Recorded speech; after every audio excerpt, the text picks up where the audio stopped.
불안했던 뉴욕 증시는 역시 과격한 매도세를 맞았습니다. 미중 무역 협상이 부정적인 전망에 휩싸이며 마감 기준으로 1.8% 하락 마감했는데요. 일단 중국 협상단이 워싱턴에서 협상을 재개하지만 최악의 시나리오에 대비하라는 전문가들의 경고가 커지고 있습니다. 미국에서 3월 직원을 고용하려는 기업 구인 건수가 역대 월간 최다 기록에 근접하는 749만 건으로 크게 늘어났습니다. 잡 오프닝 통계는 기업들이 적극적으로 고용에 나서고 있음을 증명하는 것으로 미 고용 시장이 지극히 탄탄하다는 증거로 보고 있습니다. 미국의 4월 실업률 또한 3.6%로 50년 만에 최저 수준을 기록 중입니다. 유로존의 경기 침체 그림자가 더 커지고 있습니다. 유럽연합 집행위원회가 금년 유로존 경제 성장 전망치를 1.3%에서 1.2%로 하향했습니다. 특히 무역 갈등의 고조와 신흥국 시장과 중국의 약세가 예상된다며 유럽이 회복세를 보이고 있지만 위험이 남아있다고 평가했습니다. 국제유가는 1.4% 내려 61달러 40센트에 거래 마쳤습니다. 근 한 달 내 최저치인데요. 미중 무역 전쟁 격화로 위험 자산에 대한 투심을 짓눌렀고 수요 둔화 우려도 커졌습니다. 사우디나 기타 산유국들이 증산에 나설 것이라는 전망도 역시 유가 하락에 힘을 보태고 있습니다. 네, 시청자 여러분 안녕하십니까. 해외 시장의 생생한 시각을 전달해드리는 머니투데이 글로벌 랩 오늘도 힘차게 시작합니다. 한 주의 중간에 수요일입니다. 하지만 이슈가 정말 많습니다. 해외 이슈 관련해서 북한 미사일 선보도 그렇고 미중 무역 협상도 그렇고요. 유가의 하락세나 미국 증시가 떨어지는 상황이나 이런 부분에서 첨예한 분석이 나오고 있는 상황인데요. 저희가 쏙쏙 골라서 저희 사견을 더해서 전해드리고 있는데 저희가 1시간이 굉장히 짧습니다. 그렇기 때문에 MTN 글로벌 랩, 머니투데이 글로벌 랩을 인터넷에 검색을 하시면 저희 홈페이지가 또 마련이 되어 있습니다. 홈페이지에 들어오셔서 저희가 전달해드리지 못하는 부분 그리고 궁금증이 계속 남아있으신 부분들은 Q&A 섹션을 이용해보시면 저희 전문가분들이 항시 답변을 드리고 있습니다. 또 인터넷에 다시 보기 컨텐츠도 많이 마련이 되어 있는데요. 저희가 말을 하고 지나간 것 중에 다시 복기를 하고 싶으신 게 있으시면 다시 보기 컨텐츠를 이용해보시는 것도 큰 도움이 될 것 같습니다. 자, 머니투데이 글로벌에 본격적으로 시작해보도록 하겠습니다. 미국 증시 마감 상황부터 좀 살펴보도록 하겠는데요. 일단 불안했던 뉴욕 증시 역시나 큰 폭으로 떨어졌습니다. 장 초반부터 650포인트, 다우존스 기준으로 650포인트 떨어졌었는데 결국 마감 기준으로 갈수록 그나마 낙폭을 조금이나 축소를 하면서 1.8% 약세로 마감을 했습니다. 역시나 발목을 잡는 게 지금 미중 무역 협상입니다. 미중 무역 협상이 이제 부정적인 전망을 휩싸이면서 뉴욕 증시를 끌어내리고 있는데요. 여기 뉴욕 증시가 최근에 사상 최고치를 경신하면서 고점에 대한 부담감, 이것 때문에 증시가 더 크게 내리고 있다라는 전문가들의 분석이 나오고 있고요. 일단 중국 협상단, 류허 부총리를 포함한 이 협상단이 이제 워싱턴에서 9일에서 10일 동안 협상을 재개하기는 하지만 어쨌든 간에 글로벌 IB 쪽에서는 최악의 시나리오는 대비해야 한다, 이런 이야기들이 나오고 있습니다. 일단 이 전망에 대해서 저희가 1시간 동안 또 자세하게 전해드리도록 하겠습니다. 뉴욕 증시 전체적으로 1% 넘게 2% 가까이 하락하면서 마감했습니다. 자, 오늘 상승한 특징주 함께 살펴보도록 하겠습니다. 뉴욕 증시 특징주 첫 번째, 코후가 있겠습니다. 24%가량 올랐는데요. 19달러 21센트의 거래를 마쳤네요. 후공정 반도체 장비사 나스닥에 상장되어 있는 기업입니다.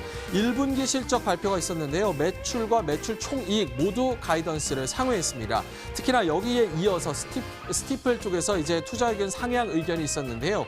금년 하반기에 이제 코후의 기본 비즈니스가 회복 단계로 들어서면서 더 좋아질 것이다, 이러면서 목표 주가 올렸습니다. 그로 인해서 이제 24%가량 오늘 급등하면서 마감하는 모습이었고요.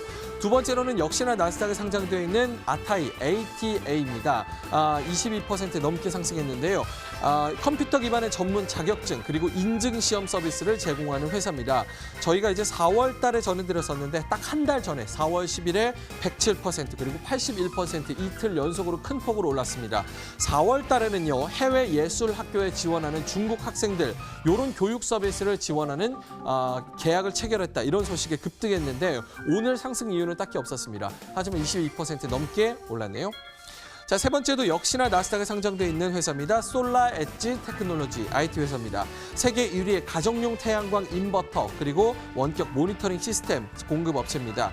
1분기 실적 발표됐는데요. 예상치를 상회했습니다. 특히나 태양광 사업 부문의 매출이 좋았는데 이전 동기 대비해서 4% 그리고 1년 전에 YOY 대비해서는 21%가량 매출이 급격하게 늘었다라는 소식이 나오면서 오늘 종가 53달러 84센트에 거래를 마쳤습니다. 자, 이렇게 미국 시장 상황 그리고 개인적인 이슈 알아봤는데요. 일단은 글로벌 시장 전체적인 상황 알아보도록 하겠습니다. 시황센터 연결합니다.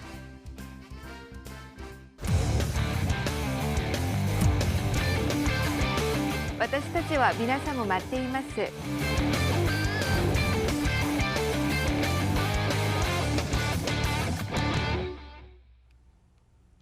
네, 시장 상황 살펴보도록 하겠습니다. 현재 시간 화요일장 글로벌 주식시장은 어떻게 움직였을까요? 하루 전과 비교했을 때 이 시간 좀 분위기는 다릅니다. 미중 무역과 관련해서 불확실성은 계속 이어지고 있는 상황이지만 하루 전에는 협상 카드 중 하나다라는 시선이 우세했던 반면 오늘은 엄포용이 아니라 실행 계획 중 하나다. 이쪽으로 분석이 이어지면서 미국 주식시장 급격한 하락세에 시달리면서 오늘 새벽 거래가 마감이 됐습니다. 어제 좀 진정세를 보였던 아시아 시장과 좀 다른 모습 오늘 새벽에 펼쳐졌는데요. 좀 다르게 하나씩 보도록 하겠습니다. 자, 미국 3대 지수 마감부터 확인해 보도록 하겠습니다. 모두 장중 내내 마이너스권에서 머물렀고요. 시초가에서는 1% 정도의 약세, 그러나 더욱더 확대해 나가면서 다우를 기준으로 600포인트 정도의 하락세가 장중에 펼쳐지기도 했습니다.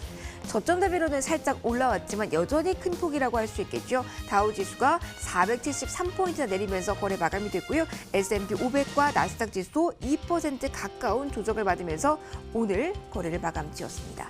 자, 트럼프의 트윗에 대해서 문우신 장관과 라이트하이저 대표가 다시 한번 그 데드라인 10일이라고 못 박았다는 점도 시장이 부담을 느끼는 요인 중에 하나고요. 인민은행 사설을 보면 그런데 중국 측에서는 양보할 뜻을 전혀 내비치지 않고 있습니다. 블룸버그 쪽에서의 통신 제보를 보면은 중국 쪽에서 보복 관세를 또 부과할 수 있다. 이렇게 양측의 갈등이 더욱더 격화될 가능성이 언급이 되고 있는 상황이고요. 그렇기 때문에 하루 전과 다르게 여러 하우스 쪽에서는 경고의 메시지를 내고 있는 상황입니다. UBS, 뱅크 오브 아메리카 메릴린 쪽에서는 투자자들에게 최악의 상황을 대비해야 된다. 이러한 메시지를 전하기도 했고요. 도이체방크 쪽에서는 이 관세 부과가 될 것이다. 왜냐하면 양측이 그 전에 합의하긴 시간이 너무 없다. 촉박하다. 이러한 진단을 내리기도 했습니다. 불확실성이 가득한 상황에서 하우스 뷰 역시 조금 더 부정적으로 나오고 있는데요. 최악의 상황을 미리 대비하고 있는 걸까요? 고점에 대한 부담감까지 아는 상황에서 이 미중 이슈에 주목하면서 오늘 장중 내내 미끄러지었던 미국 주식시장의 모습이었습니다. 자, 유럽으로 넘어가 보도록 하죠. 유럽 역시 불안정한 모습 마찬가지였습니다. 범유럽 지수가 보시는 것처럼 1.78% 내렸고요. 독일, 프랑스, 영국 주요국도 1% 이상 거의 2%에 가까운 하락률을 오늘 새벽에 기록했습니다. 투자 심리가 잔뜩 위축된 상황인데요. 여기에다가 유로존 내부의 호재도 없었습니다. 경제 성장률이 또 한 번 3개월 만에 하향 조정됐는데요. 이전보다 0.1%포인트 또 내려갔습니다. 여기에다가 독일의 경제 지표 3월 제조업 수주가 발표가 됐는데 이 상승 폭이 예상에 미치지 못하면서 시장 전반적으로 유로는 이 경기 둔화에 대한 우려까지 겹쳤다는 점 확인해 드리겠습니다. 아시아로 넘어가 보시죠. 자, 미중 무역 갈등 격화된 그 첫날에 중국 상하이 종합지수가 5% 넘게 내려섰습니다. 그런데 어제장에서는 일단 회복세를 보였는데요. 저가 매수세가 몰리면서 0.69% 올렸습니다. 하지만 보시는 것처럼 여전히 3천선을 하회한 구간에서 거래 마감이 됐고요. 대만의 가건지수와 같은 경우는 0.83% 오름세를 보였습니다. 대만경제연구소에서는 미국과 중국의 관세 인상 이렇게 계속해서 보복 관세 여러 기싸움이 이어지는 가운데 이러한 상황은 대만의 악재가 아니다. 오히려 지금 중국에 있는 대만 기업을 대만으로 불러올 수 있기 때문에 경제에는 호재다 이런 진단을 내렸고요. 그렇기 때문에 전반적으로 대형주는 좀 잘 가는 모습이었습니다. 그러나 HTC와 같은 경우는 실적 악화 소식 나오면서 미끄러지면서 거래 마감됐다는 점 특징으로 확인해 보실 수 있겠고요. 하지만 특징 중에 하나는 전반적인 중화권 증시 흐름은 좋았다는 점입니다. 그리고 골든위크, 긴 연휴를 마치고 개장한 일본 니케이 지수 같은 경우는 하락이었는데요. 하락 출발해서 계속해서 낙폭을 키우는 과정에서 거래 마감이 됐고 1.6% 어제장 내렸습니다. 동남아시아 주요 지수도 이어서 확인해 보도록 하겠습니다. 가장 큰 이슈가 있었던 곳 하면 말레이시아 꼽을 수가 있겠는데요. 0.4% 소폭 상승 마감했습니다. 기준금리를 3년 만에 다시 한번 인하했다라는 소식이 나왔다는 점 참고해 보시고요. 싱가포르는 0.67%, 3% 하락 이후에 다시 한번 역시 올라오는 모습이었습니다. 싱가포르 같은 경우는 글로벌 무역 비중이 크기 때문에 미중 무역 갈등과 관련해서 이 안에서 가장 민감하게 반응하는 증시라는 점 확인을 해주시고요. 태국은 에너지주 약세로 인해서 0.56% 마이너스 기록하면서 어제 거래 마쳤습니다. 주식시장 흐름 하나씩 확인해 보셨고요. 외환시장으로 넘어가도록 하겠습니다.